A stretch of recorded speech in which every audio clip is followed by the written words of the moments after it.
এত সুন্দরভাবে কলা পাকি আছে, দেখেই ভালো লাগতেছে। এই যে গাছ, ছোট্ট একটি গাছ, প্রচুর কলা ধরছে।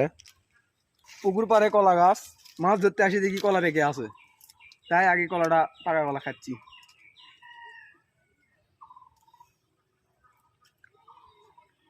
কিরকম? কলাটা আসলে মজা।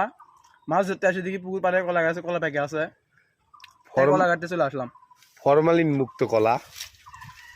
আসলে আমাদের চোখে পড়েনি গাছে এইভাবে কলা পাকে না, মূলত চোখে না পড়ার কারণে এতগুলো কলা গাছে পাকে আছে।